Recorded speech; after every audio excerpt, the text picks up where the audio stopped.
Hello, Austin. I'd like to thank you for allowing me into your homes for this first episode of a quite long overdue Season 5 of Esoteric Science Roundtable.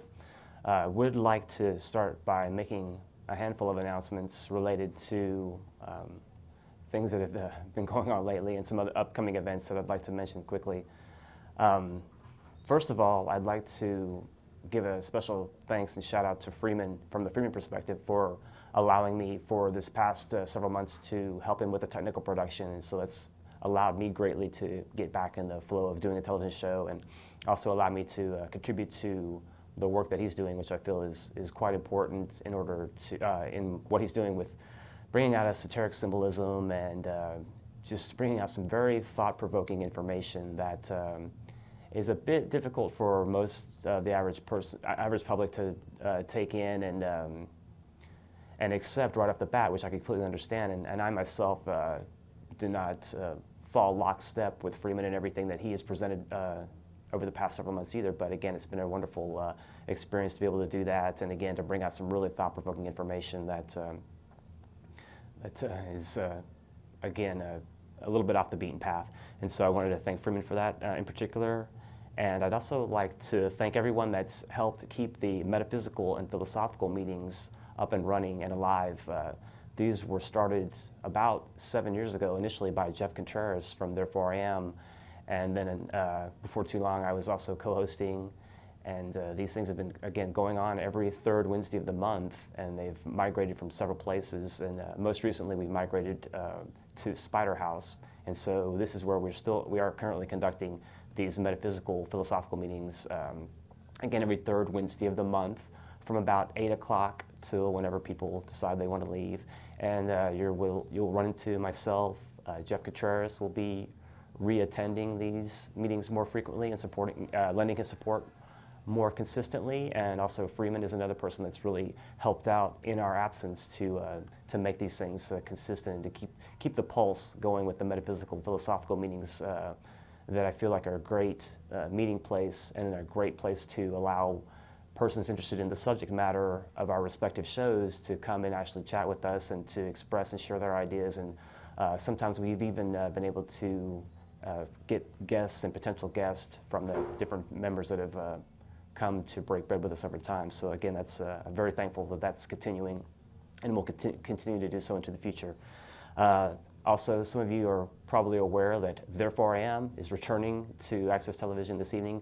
Again, long overdue hiatus for Jeff Contreras, and he's going to be back full force and bringing some very interesting information out to the public, as he has always in the past. And so I encourage everybody to stay tuned to Channel 16 this evening from 10 p.m. to 11 and catch the re-embarking of the Therefore I Am with Jeff Contreras as the host. And I also will be hanging out to help with the equipment. So again, the glitches on the Freeman perspective and any glitches that you see on Therefore I Am, I'll probably have to take some responsibility as we get the bugs worked out. But again, we're pleased to be here on Access, kind of replacing, I guess in a sense, even though that's not really something you can actually do as far as replacing Freeman and then Jeff filling the time spot previously occupied by David Castillo and the Beautiful Losers. And so hopefully we'll be able to fill your Thursday with entertaining television, more of the esoteric ilk, but nonetheless, we feel quite pertinent and relevant to what's going on today. And so this is the area of research and information that we'd like to continue to bring to you and encourage people to think along these lines of this, again, this esoteric or this inner information that has been around with humanity for quite a long time. There's one other quick thing I wanted to mention, which is Alex Jones is having an event right now as we speak. And so those of you that are going to the Texas Union Ballroom to see Alex Jones speak, I mean, if I wasn't doing this show, I would certainly be down there lending my support. I think it's a pretty historical, it has a great historical significance that Alex is down there at the university and able to speak about the topics that he does in that sort of a venue. So I'm really... Project for the New American Citizen. Correct. Project for the New American Citizen is putting that on in conjunction with Brave New Books. And those are two other groups that have sprung up in recent times that, again, have been helping bolster up this truth-seeking endeavor that we're all involved in at some level. And so again, quite pleased that the Texas Union Ballroom has been able to be put aside for Alex Jones and also Jack Blood and George Humphrey, who's both those guys are also friends of this show, if you will, friends of the broadcast. And so again, pleased that those guys are able to have this coming together and speaking publicly about these topics, and it's a great thing. Okay, so let's see. I want to go ahead and get into the show proper, and I have to apologize from the get-go. I'm probably going to be all over the map due to the fact that I haven't done a show in a while. So it's getting back into the flow of the show, and also trying to cover a lot of subjects and trying to meld them into this 1 hour time slot that I have. So please bear with me as far as that's concerned as well. But I wanted to begin, and the show today is called Enlightenment versus Enfrightenment. This is a phrase that I coined, I'm not sure how long ago, at least around the year 2000, maybe a little bit before then, to convey philosophically and esoterically the condition that I saw around us, and to give a quick little soundbite, a couple of words that I could use to represent that, and to, again, be our motto here for the show. And so this idea, enlightenment versus enfrightenment, actually could be simplified into fear versus love. We have essentially those two large choices in this polarized world, this world of duality that we move and exist in. And so certainly there are other choices and other aspects to these two great, again, polarities. But nonetheless, fear versus love, or enlightenment versus enfrightenment.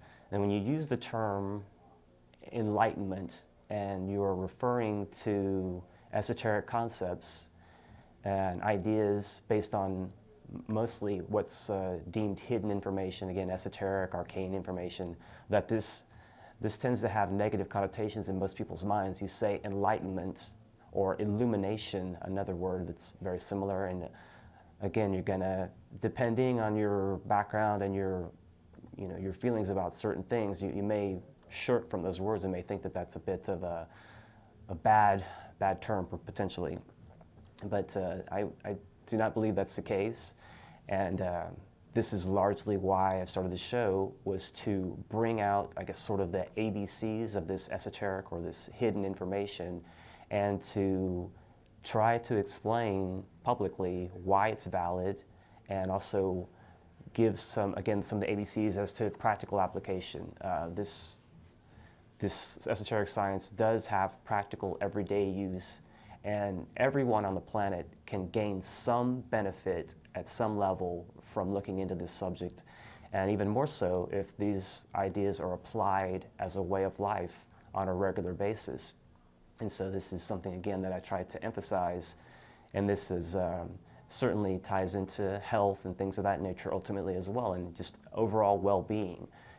For us to be in the proper state of mind, to be able to assist one another in this human endeavor, well, to help ourselves certainly, as part of it too, but to help ourselves to be more accomplished and more complete and whole helpers to humanity. This is what lies behind all this entire endeavor, and this is why this esoteric science has been propped up from time immemorial, since the beginning of our ability to be self-conscious, thinking humans. There has been some level of this esoteric knowledge that's been available for humanity to make use of.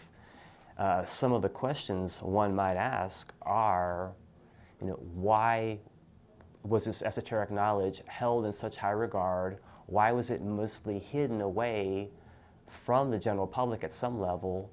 And why was it revered so much? And so throughout time, we can look back through the history of this information, how it's made its way forward, and we can see that initially priest class and things of that nature held this information, and they were the ones that wielded the power that they derived from delving into nature's innermost secrets.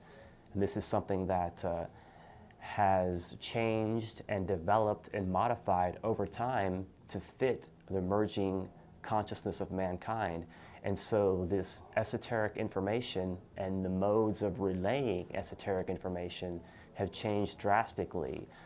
There were points of time in the past where individuals would set themselves apart from humanity, and they would find a guru or a teacher, and they would put themselves in a position, again, away from the bulk of humanity in order to improve their own selves, in order to learn these lessons, these esoteric lessons, and apply them to their own inner being.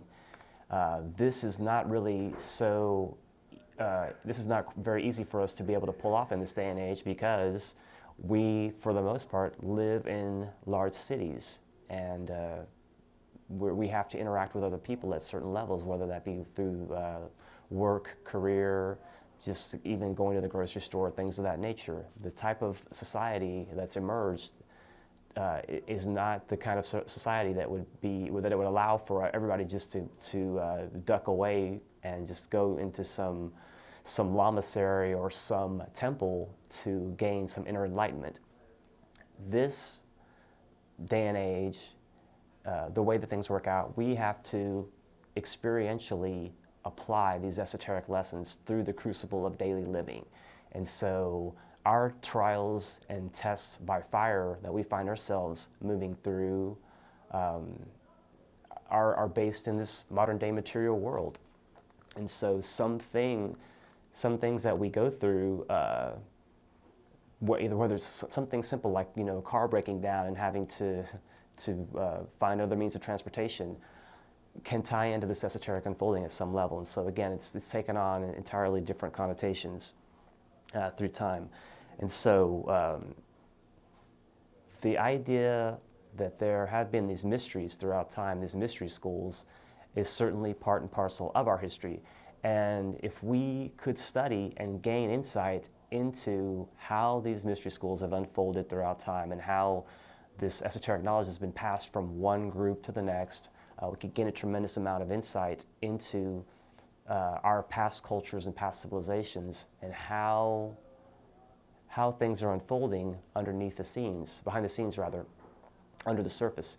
And this is also another way of considering esoteric science. This is a study of looking at the cause behind the outer plane effect.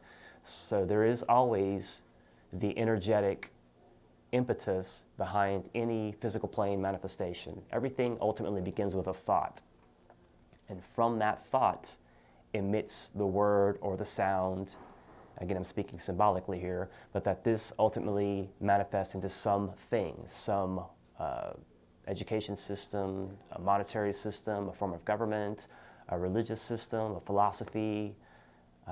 All these things are originated, or they're derived from an initial thought, and then they become manifest. And so the idea behind esoteric science is that we use this process, we emulate this process of bringing thoughts down into the physical plane for the betterment of our human race.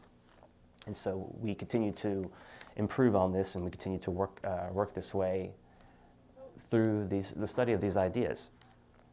Let's see here. There's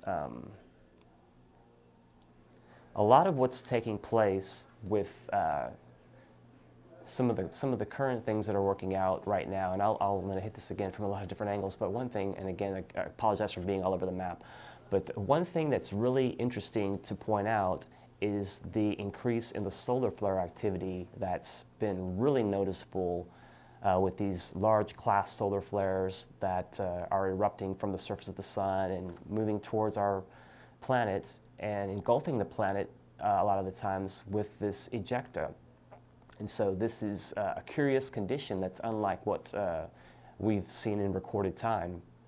And this is definitely part and parcel of what's included in our moving forward as a race collectively, and a lot of the energetic underlying causes that are pushing forward human awareness and our expansions of consciousness. We can see these energetic ties, and there is a divine working out lying behind these things in manifestation that we can put fingers on, and we can see, again, if we look at the energetic causes behind manifestation, we can see and get some idea as to how things are playing out, so we can get some intuitive insight into what's unfolding for our humanity and for the globe and all the other life on the globe in conjunction with our humanity. And so again, thinking about the sunspots and all this ejecta, there certainly are ideas that there is global warming, so-called, and that the planet is heating up and things of this nature. And I'm not even going to get into HARP and chemtrails and all that too much, because that would definitely be getting off the track a bit too much there. But other planets also are experiencing changes, and we can see this with the instruments that we're able to use to monitor other globes within our solar system. And we can see Mars and things of that nature, the nature of these other globes, that they're changing. And so this heating is taking place on other planets, and we can, someone may be familiar with the idea that there's now running water that science admits on the planet Mars. And this is all part and parcel of this energetic change that's taking place. Now, certainly the knowledge that there's running water on Mars is part of the more underlying agenda to piecemeal feed us little crumbs of understanding, to gradually indoctrinate us into the concept that we are not alone in the galaxy, in the universe, and that there are other extra cosmic entities that are out there existing, and that there is also some affiliation with our planet, and that there's interaction between us on planet Earth and, again, these extra cosmic entities and intelligences. And there are several levels of that. Again, all these things are coming to a head at different levels. And as we're able to look at what's unfolding through what's available in scientific research, the understanding of medicine and the energy body underlying the dense physical body, ideas in consciousness and ideas in psychology, social experiments, again, financial experiments, things of that nature. As all these things are considered and factored in, we can see emerging, again, a new idea of consciousness for our humanity. A new pattern is emerging that is being superimposed over what's already existing. And so this is what's sometimes referred to as a new order, a new world order, and again, another phrase that oftentimes stirs up a lot of emotion and can stir up a considerable amount of fear in those that hear those words, if there's not some fuller understanding as to what that may entail. And so we are certainly seeing a new world being superimposed over the existing world. And I think at many levels this would be deemed by the masses as right and good and proper. When we see the economic systems gradually changing,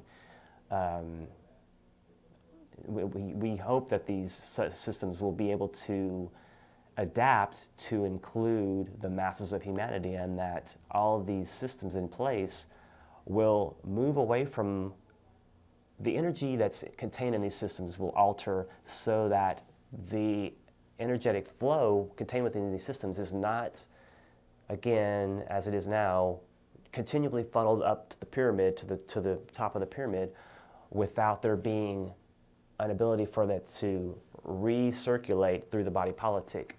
And this is what we see in the circulatory system in the human. We see this within the energetic exchange in the solar system as light is exchanged between the sun and the other planets.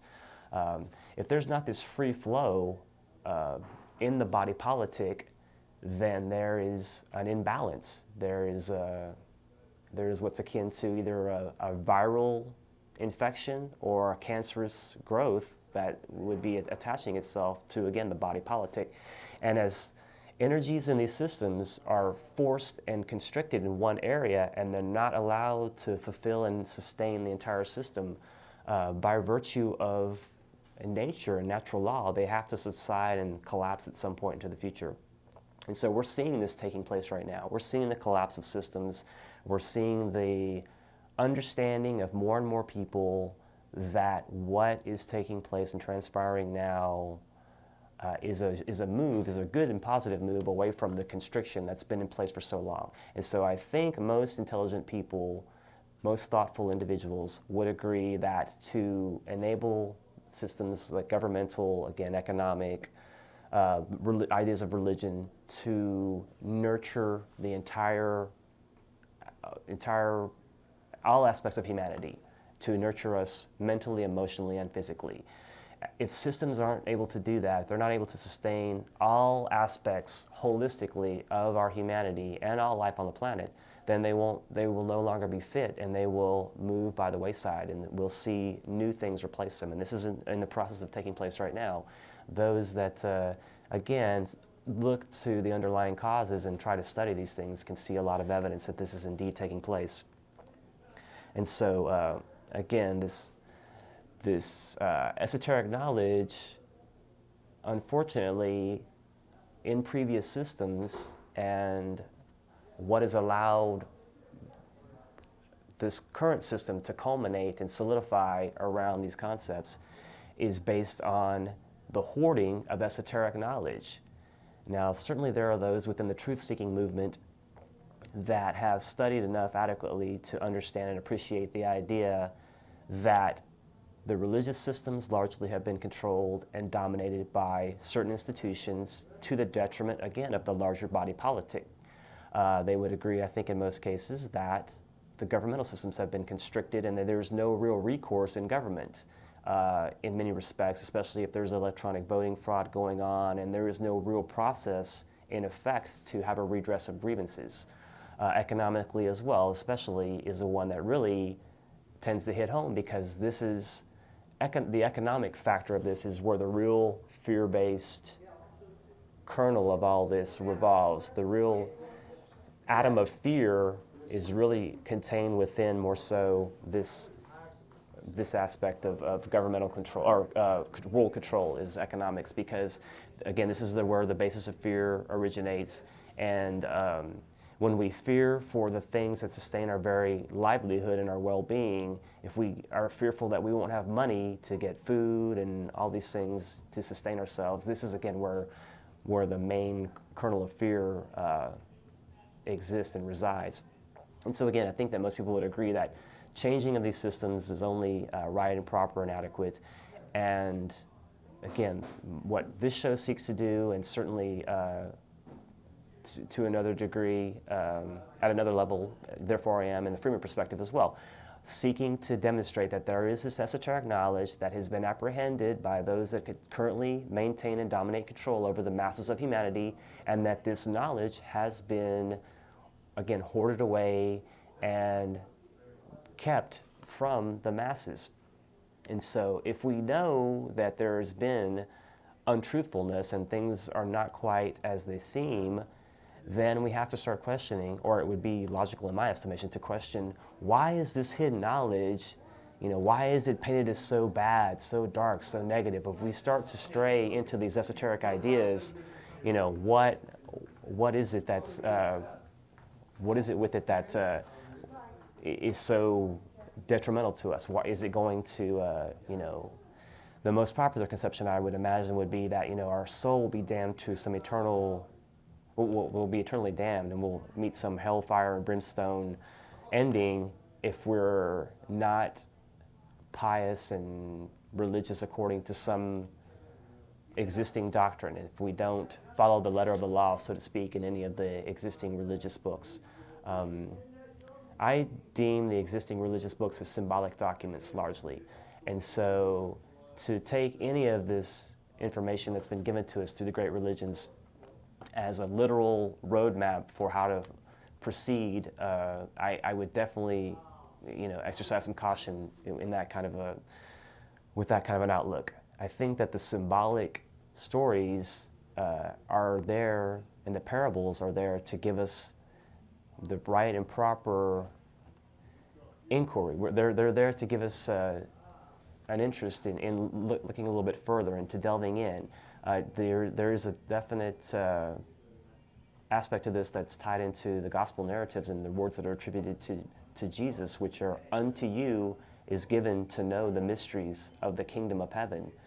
And so, first of all, we might ask, what is the kingdom of heaven, and what are the mysteries of this so-called kingdom of heaven?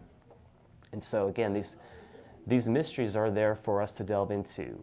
And who are the keepers of these mysteries, and how can we apprehend them, and how can we trust that this esoteric knowledge is, right and appropriate, or is this something, again, that's going to cause us great turmoil and great distress and great destruction in our lives if we seek to follow it and delve into it. And so from my own experience, I certainly feel that it's just something that can be looked into and we can gain from it, and that this is not something that has to be feared. Again, the power structures and those that are already, the power structures in place have mostly convinced us that this esoteric information is fringe information, it's wacky stuff, that doesn't have any basis in reality, and that it's evil. It's basically evil, for lack of a better term, and that if you delve into it, you're only going to find evil ultimately. And that has not been my experience. My experience is that there have been throughout time those custodians of this esoteric information that have sought to preserve it and provide it to those that could apprehend it and use it, again, to lift up themselves in order to lift humanity. The idea that this esoteric information has been kept away from the masses is certainly right and proper and accurate in a historical context. We can look back and see that that has been the case. In this day and age, as I spoke of earlier, we're in this hustle and bustle of everyday civilization, and we can go to any bookstore, any used bookstore for that matter, or a bookstore, and find information relating to these esoteric ideas. And so pretty much everything's being shouted from the rooftops these days, and not much is being hidden.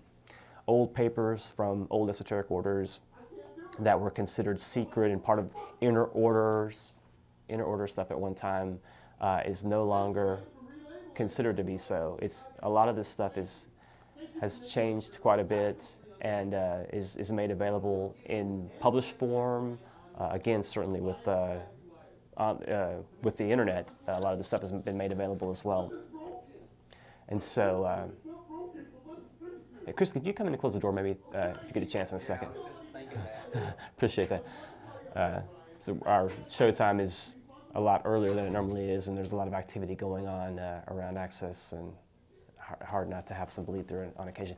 At any rate, though, it's hard for me to believe that this esoteric information has just strictly been held in secret by a group of evil people, this cabal that's passed down this information to the next cabal, and on and on and on throughout time immemorial, and that no good person, no person that's altruistic and that is selfless in their outlook towards humanity has gained access to this information. I think that's completely opposite from reality. And again, I think there are plenty of instances that we can look to and see how, with much care, that this information has been kept away and put aside for those, again, that were worthy of receiving it. Now, again, as to that also draws negative images too when we say worthy to receive, esoteric, for the few, and that, oh, well, this is only going to be for the elite or for those that are in power that are going to be able to make use of this information. And that's by far not the case. Again, everything is becoming more and more public and is being published, and things are available that were previously considered, that mankind was previously considered not ready for. But that's changing at a rapid pace, and there are a lot of indications of that as well. But nonetheless, information is available, and those that want to follow it can follow it. It's very simple in this day and age to find a few books that are going to give you some of the basic imagery, basic symbolism, and ideas that form the basis for this esoteric science. And so, certainly, again, the idea that it's for the few at one level is true, but it's just in the same sense that you're not going to have a young person start to learn calculus without there being some preparatory steps made. And another thing I firmly believe in is reincarnation. And so we find ourselves through the process of reincarnation, lifetime after lifetime, accumulating knowledge and understanding and experience through our different life lessons and our life experiences, and making the rounds, if you will, and then recouping that information, recouping and building that into ourselves, and then coming back again with this knowledge